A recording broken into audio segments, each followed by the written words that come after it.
আসসালামু আলাইকুম শিক্ষার্থী বন্ধুরা, আমরা SSC gap filling activities with clues নিয়ে আলোচনা করার চেষ্টা করব ইনশাআল্লাহ। শুধু এই প্রশ্নটা এসএসসিদের জন্য নয়, যারা নবম এবং দশম শ্রেণীতে পড়াশোনা করতেছেন তাদের জন্য খুব গুরুত্বপূর্ণ একটি প্রশ্ন। ব্যাকরণ আমরা সবাই জানি এসএসসি লেভেলে 60 মার্কস, এবং 60 মার্কসের শুরুতে যে প্রশ্ন চলে আসবে, বেসিক্যালি এই প্রশ্নটা চলে আসবে। এই প্রশ্নে বলা হচ্ছে যে ফিল ইন দ্য ব্লাঙ্কস, অর্থাৎ শূন্যস্থান পূরণ করো with the words from the box, অর্থাৎ বক্স থেকে যে শব্দগুলো আছে এই শব্দগুলো দিয়ে তোমাকে শূন্যস্থান পূরণ করতে বলা হচ্ছে। তারপরে বলা হচ্ছে যে you may need to change the forms of some of the words, অর্থাৎ কিছু শব্দের এখানে যে আকারগুলো আছে অর্থাৎ গ্রামাটিক্যাল কিছু পরিবর্তন করতে তোমার প্রয়োজন হতে পারে, তোমার দরকার হতে পারে। যে you can use one word more than once, তুমি একটা শব্দ একাধিকবার ব্যবহার করতেও পারো। তো শিক্ষার্থী বন্ধুরা, আমরা যে বিষয়টা দেখতেছি, শুরুতে এখানে বক্সের ভেতরে আমরা 10টার মতো শব্দ দেখতে পাচ্ছি, ওয়ার্ড দেখতে পাচ্ছি। তো আমরা ওয়ার্ডগুলো জেনে নেই। টু, আমরা জানি টু মনে হচ্ছে বেশি বোঝাচ্ছে, কিন্তু নিয়ম হচ্ছে টু টু, যার বাংলা অর্থ হচ্ছে এত যে না। দ্বিতীয় নম্বর অর্থাৎ 2 নম্বর শব্দ আমরা বক্সের ভেতরে দেখতে পাচ্ছি ফেভারেবল শব্দের অর্থ হচ্ছে অনুকূল, পিপুল শব্দের অর্থ হচ্ছে লোকজন, সুন শব্দের অর্থ হচ্ছে শীঘ্রই। অ্যান, আমরা জানি অ্যান শব্দের বাংলা অর্থ হচ্ছে একটি, এটা একটা আর্টিকেল, আমরা জানি এ এন দিকে আর্টিকেল বলে। মাদারল্যান্ড শব্দের অর্থ হচ্ছে মাতৃভূমি, গ্রো শব্দের অর্থ হচ্ছে জন্মানো, বাই শব্দের অর্থ হচ্ছে কেনা বা ক্রয় করা, ইন মনে হচ্ছে মধ্যে, এটা একটা প্রিপোজিশন, আর বিকাম একটা ভার্ব যার অর্থ হচ্ছে কি হওয়া। তো শিক্ষার্থী বন্ধুরা, আমরা দেখার চেষ্টা করি। প্রশ্নে বলা হচ্ছে যে hour dash Bangladesh is dash agricultural country. আমরা সবাই জানি আমাদের দেশ বাংলাদেশ কিন্তু কৃষি নির্ভর, একটি কৃষি নির্ভর দেশ। তাহলে এখানে শিক্ষার্থী বন্ধুরা বক্স থেকে যে সঠিক উত্তরটা হবে সেটা হবে মাদারল্যান্ড। যে আমরা সবাই জানি যে পজিটিভ কেস হিজ, হার, দেয়ার, মাই, আওয়ার, এগুলোর পর সাধারণভাবে কি নাউন বসে। তো বক্সের ভেতরে অনেকগুলো নাউন আছে, কিন্তু এই নাউনগুলোর মধ্যে সবচেয়ে গুরুত্বপূর্ণ এবং সঠিক উত্তর যেটা আসে সেটা হচ্ছে মাদারল্যান্ড। তাহলে এখানে অ্যান্সার হবে মাদারল্যান্ড। আমরা এখানে এই মাদারল্যান্ড এখানে বসাবো। যে আওয়ার মাদারল্যান্ড বাংলাদেশ, অর্থাৎ আমাদের মাতৃভূমি বাংলাদেশ ইজ, তাহলে এখানে এগ্রিকালচারাল কান্ট্রি, তাহলে এটা ভাবেল, তার সামনে আমরা অবশ্যই এখানে একটা আর্টিকেল ব্যবহার করবো। আর বক্সে আমরা একটা আর্টিকেল দেখতে পাচ্ছি, সেটা হচ্ছে অ্যান। তাহলে এখানে আনসার হবে অ্যান।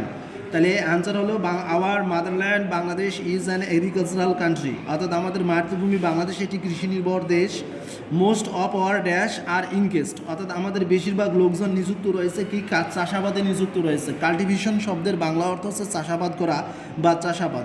তাহলে মোস্ট অফ আওয়ার, তাহলে এখানেও আমরা অবশ্যই একটা নাউন ব্যবহার করবো। আর এখানে যতগুলো নাউন আছে, নাউন তো এখানে বেশি দেখতেছি না। মাদারল্যান্ড আমরা তো অলরেডি ব্যবহার করে ফেলছি, তাহলে এখানে পিপুলটায় উপযুক্ত আনসার হবে। তাহলে আমরা এখানে পিপুল ব্যবহার করবো, যে most of our people are engaged. আর বন্ধুরা, তোমাদের খেয়াল রাখতে হবে এই শূন্যস্থানের সঠিক উত্তর করতে গেলে তোমাদের অ্যাপ্রোপ্রিয়েট প্রিপোজিশন তোমাদের জানতে হবে, ওয়ার্ড মিনিংয়ের উপর তোমাদের দখল থাকতে হবে, প্রতিদিন তোমাদের ভোকাবুলারি পড়তে হবে।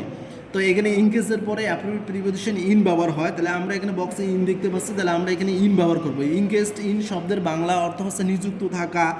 তাহলে এখানে আমাদের যে আনসার হবে মোস্ট অফ আওয়ার, তাহলে এখানে পিপুল ব্যবহার করবো, যে আমাদের বেশিরভাগ লোকজন, অর্থাৎ আমাদের দেশের বেশিরভাগ লোকজন। আর ইনকেসড ইন কাল্টিভেশন, তারা চাষাবাদে নিযুক্ত রয়েছে।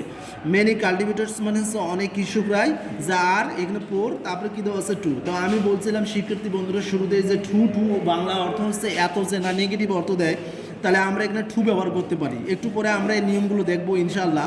তাহলে এখানে প্রশ্নে বলা হচ্ছে মেনি কাল্টিভেটর্স আর টু পোর, মানে অনেক কৃষকরা এত গরিব যে টু ড্যাশ, অর্থাৎ অবশ্যই টুর পর অবশ্যই এখানে একটা মেইন ভার্ব বসবে, ভার্বের বেস ফর্ম বসবে। তা ভার্বের এখানে আমরা যদি খুঁজি, তাহলে ভার্বের বেস ফর্ম আমাদের খেয়াল রাখতে হবে। এখানে একটা ভার্ব আছে গ্রো, আর একটা আমরা ভার্ব দেখতে পাচ্ছি সেটা হচ্ছে কি বাই।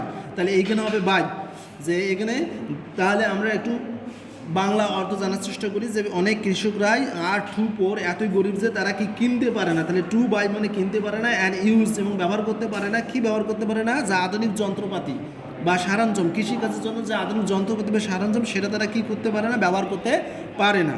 তাহলে আনসার হলো many cultivators are too poor to buy and use modern tools.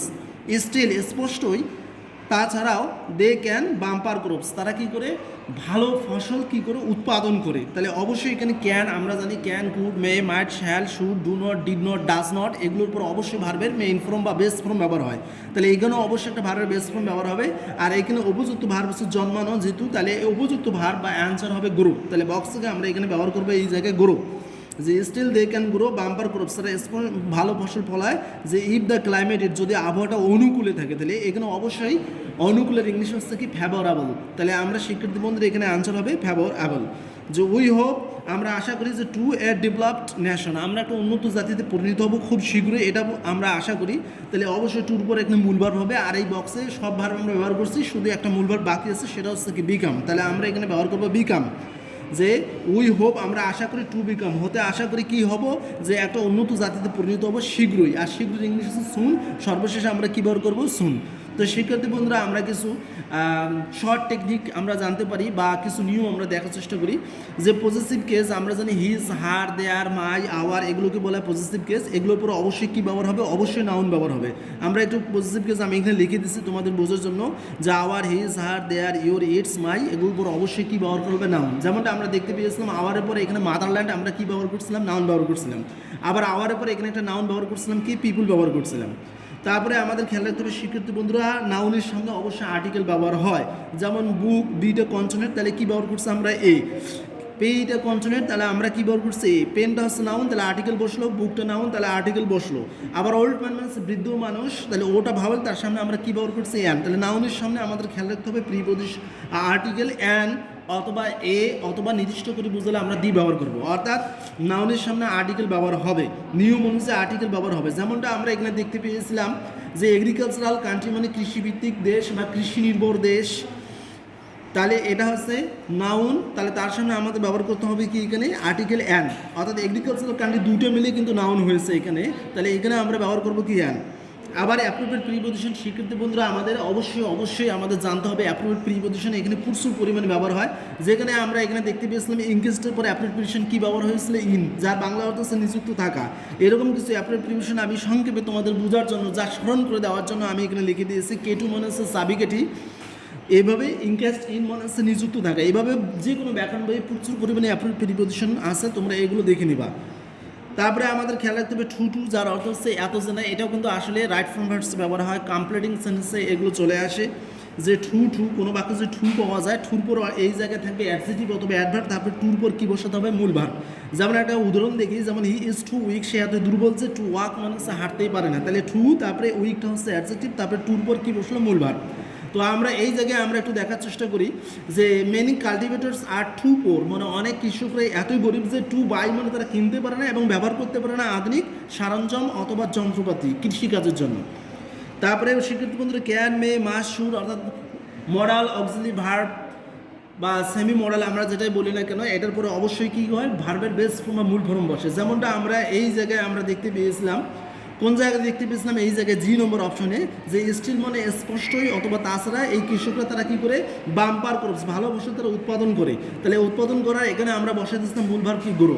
তো এই ছিল আমাদের যে শূন্যস্থান অর্থাৎ fill in the gap activities with clues নিয়ে আলোচনা। এরপরে আরও আমাদের আলোচনা আসবে, পরবর্তী একটা টিউটোরিয়াল নিয়ে আসবে ইনশাআল্লাহ। তোমরা অবশ্যই বাসায় ভালো করে পড়াশোনা করবে। আল্লাহ হাফেজ।